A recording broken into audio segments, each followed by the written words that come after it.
melakukan teguran terhadap Alawiyin yang berperilaku di luar ajaran datuk-datuknya?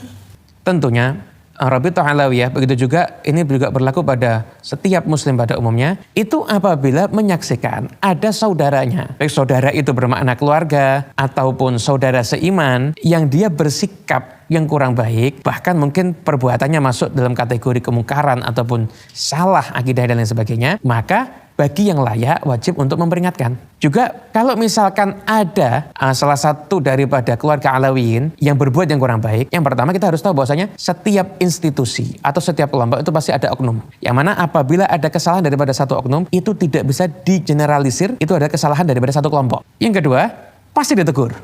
Cuma cara menegurnya pun juga dengan cara yang baik. Tentunya tidak di hadapan umum, kemudian juga dengan menggunakan bahasa yang bagus. Itu cara kita menegur. Dan pasti apabila ada oknum yang dinyatakan dia kurang baik, pasti akan ditegur. Yang ketiga, misalkan ada yang bertanya lagi, ini udah dapat teguran atau belum ya, kok belum berubah dan lain sebagainya. Anda harus tahu bahwasanya menegur itu bukan memberikan hidayah. Menegur itu kita mengingatkan, kamu berbuat salah, ini yang sikap yang benar seperti ini. Perkara dia mau menerima nasihat atau tidak menerima nasihat, itu hidayah datangnya dari Allah Subhanahu wa ta'ala. Bahkan para ulama sendiri pun kan juga menyatakan, ada orang yang nggak bisa dinasihati. Ada rojulun la yadri wa la yadri annahu la yadri. Ada orang yang nggak tahu dan dia nggak tahu kalau dirinya itu nggak tahu. Orang seperti ini nggak bisa dinasihati. Nah, kita cuma bisa menyampaikan. Namun untuk apakah dia akan menjalankan nasihat atau tidak, itu semua hidayah daripada Allah Subhanahu wa ta'ala. Jadi maksudkan orang akan berubah dengan nasihat kita. Karena kewajiban kita cuma memberi nasihat. Apakah teguran akan diterima atau tidak, maka itu sudah bukan kapasitas kita lagi.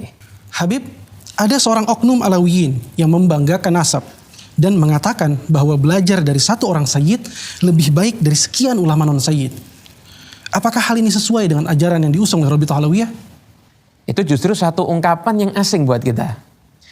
Kita diajarin di dalam Thariqah Alawiyah ini, justru kita tidak boleh memuliakan orang yang dia itu tidak berilmu, sekalipun nasabnya itu mulia. Itu ajaran Thariqah Alawiyah seperti itu. Dan itu pun juga termaktub di dalam kitabnya Al-Habib Abdullah bin Alawi Al-Haddad. Kitab Fusul Ilmiah disebutkan tentang hal itu. Jadi kalau memang dia bukan orang yang berilmu, nggak boleh diagung-agungkan. Sekalipun dia itu punya nasab yang mulia. Nah sekarang, gimana sikap kita? Jadi sikap kita, apabila ada seorang yang nasabnya mulia, dan dia juga punya ilmu, maka ini komplit ini. Ya kita ambil ilmu dari dia, kita ikuti dia, kita ambil akhlaknya dia, kita jadikan dia sebagai suri teladan kita. Kemudian, gimana kalau ada orang yang berilmu, berakhlak, namun dia tidak memiliki nasab yang mulia? Tetap kita ambil ilmunya dia, kita belajar dari dia, kemudian kita teladani akhlaknya dia. Sebagaimana para habaib pun juga berguru kepada non habaib. Itu di antara guru-guru Thariqah Alawiyah itu sebagian para masyayikh. Syekh Sa'id bin Isa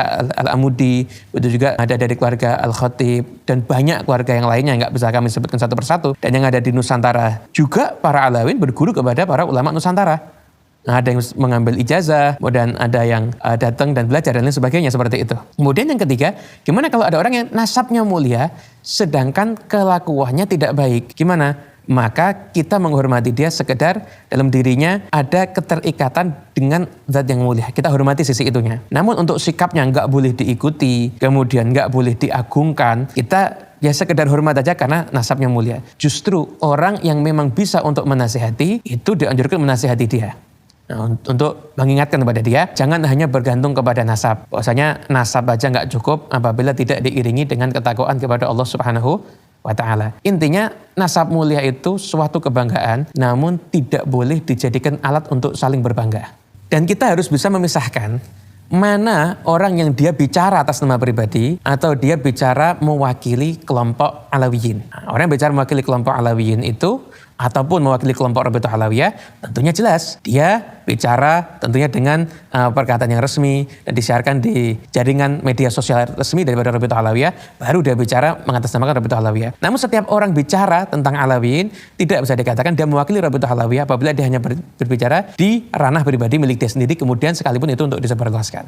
Apa pesan Rabithah Alawiyah kepada para Alawiyin terkait fenomena ini?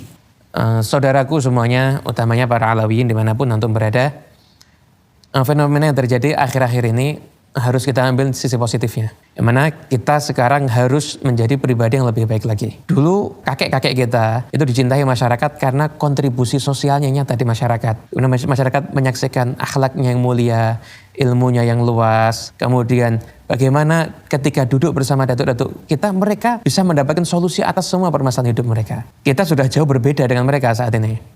Karena itu, semua kritikan kepada kita, jadikan itu semuanya adalah satu pecutan untuk kita menjadi orang yang semakin baik lagi. Bagaimana di kitab Ihya Ulumuddin pun disebutkan bahwasanya punya teman namun hanya bisa memuji apalagi menjilat, itu masih lebih baik kita punya musuh yang berakal yang bisa mengingatkan kita terhadap kesalahan-kesalahan kita. Mari kita belajar sekalipun dari orang yang mengkritik kita. Dengarkan kritikannya, kemudian jika memang itu satu kritik yang membangun, maka kita harus membangun diri kita untuk merubah menjadi pribadi yang lebih baik lagi. Jadikan orang yang melihat kita itu teringat atas akhlaknya datuk-datuk kita dan juga teringat atas akhlaknya Nabi Muhammad SAW. Karena bagaimanapun juga apa yang kita lakukan itu kita mewakili daripada keluarga Nabi, mewakili daripada nasab yang mulia ini. Mari kita jaga nasab yang mulia ini dengan akhlak yang mulia pula. Terima kasih Habib. Assalamualaikum warahmatullahi wabarakatuh. Waalaikumsalam warahmatullahi wabarakatuh.